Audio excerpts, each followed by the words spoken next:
Yeah, so these guys that you see her fighting, these are actually Bureau agents that have been overtaken, possessed, and corrupted by the Hiss.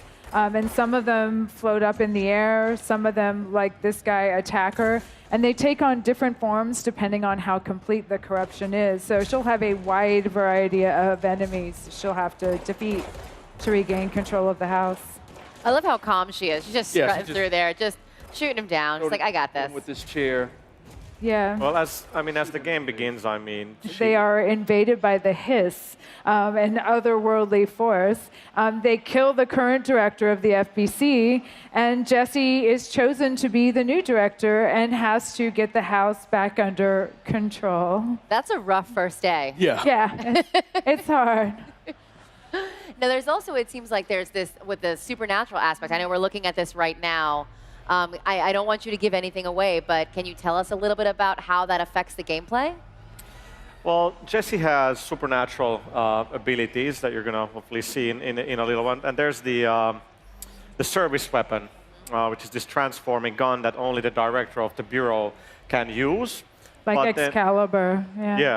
Yeah. And then you have the supernatural abilities, but like what we're seeing here now is kind of one of the things we want to do with the game is kind of juxtaposition of the mundane and then also the sort of craziness. There's plenty of that, plenty of that in the game.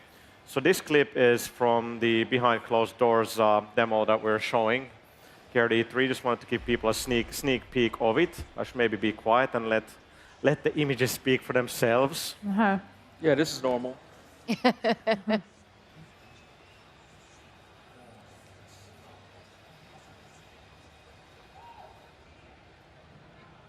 So it's very strange. We have some of the people that are floating, and then there's this other one that's actually not. Oh, there we go. That's There Yeah. we go. So that's the shield, and you can kind of see we have these reactive environments in the game. There's quite a bit of destruction, and now we're using one of the supernatural abilities there, very deadly chair. And we're going to use the shield again. You can see how the environment kind of reacts to all of that. Like when Jesse pulls up the shield, the objects nearby will start to levitate as well. So there's a lot of sort of So this environmental destruction, how does Yeah. it affect the gameplay? Can you use it to your advantage, or you can use it against your enemies offensively as well? Absolutely. Yeah, you can see that she can pick up things like the fire extinguishers and the clock and other elements and hurl them at the enemy. She can pick up debris and use it as a shield. And she'll get other abilities that will allow her to manipulate the environment as well. They're really trying to build like this sandboxy kind of thing with control, because you have your abilities, you have the service weapon, so players will have a lot of choice in kind of how to approach things, and of course they can cause a lot of really good looking destruction. So what brought Remedy to Control? Like, why did you want to make this game? Well, it's Sam Lake's vision, and as he was making some other games, working on Alan Wake and Quantum Break, he had some ideas that didn't entirely fit into those games, and so he sort of made a mental note that they were something he wanted to pursue in the future. And so coming out of Quantum Break, he revisited those ideas and had the oldest house idea, this sort of world within a location, constantly transforming and branching, otherworldly place. And from that, this whole idea of the Bureau rose, and there we have control.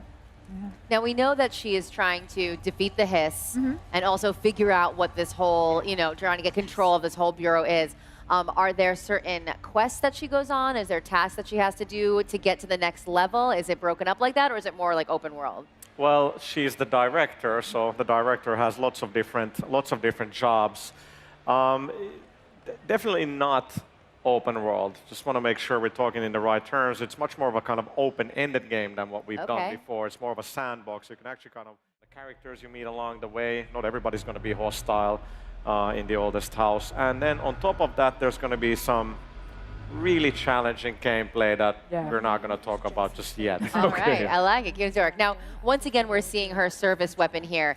Is this the iteration of it for the whole game, or are there ways to upgrade it as you meet potentially harder villains? Great question. So the service weapon, so it transforms.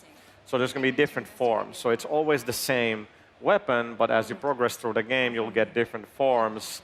So in the demo, we're using grip and shatter, which is kind of like a pistol, and then the other one is a little bit like a shotgun, just a lot cooler than your regular shotgun. But then there's going to be several other forms available as Jessie progresses through the game. Okay, so her weapon will upgrade and her other psychic powers will get upgraded as well as you play throughout Control. Absolutely. She can mod and upgrade both her abilities and her weapons. Yeah, so these guys that you see her fighting, these are actually Bureau agents that have been overtaken, possessed, and corrupted by the Hiss. And some of them float up in the air, some of them, like this guy, attack her, and they take on different forms depending on how complete the corruption is. So she'll have a wide variety of enemies she'll have to defeat to regain control of the house. I love how calm she is. She's just Yeah, strutting through there, just shooting him down. She's like, I got this. With this chair. Yeah. Well, as the game begins, she is kind of led to the oldest house, so maybe this has been her calling.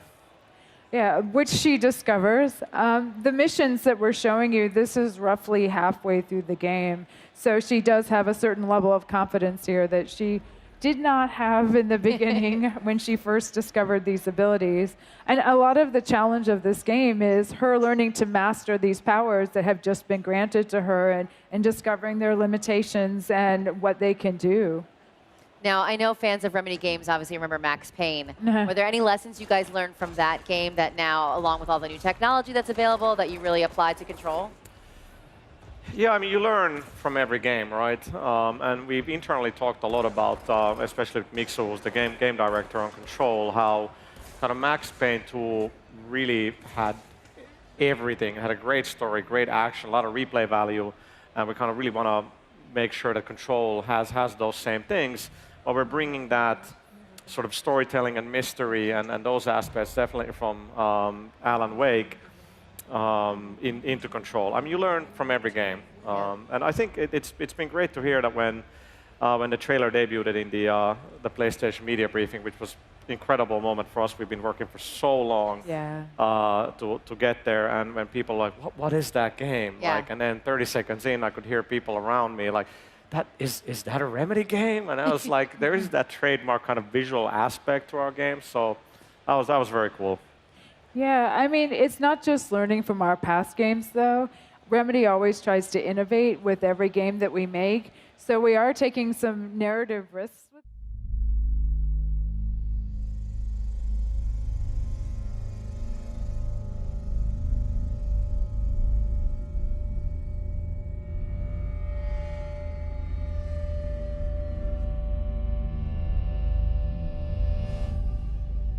The oldest house is a shifting place.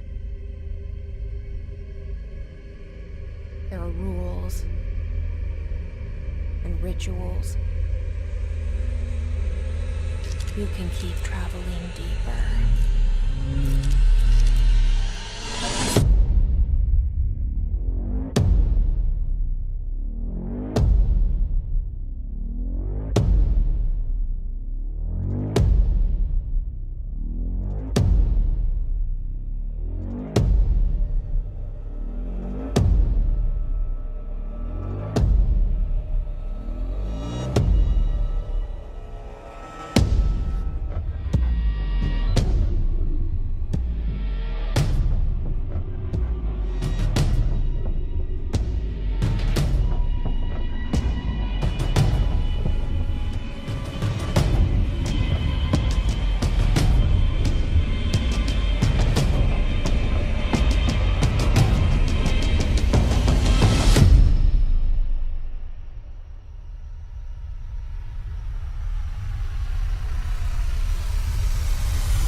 PlayStation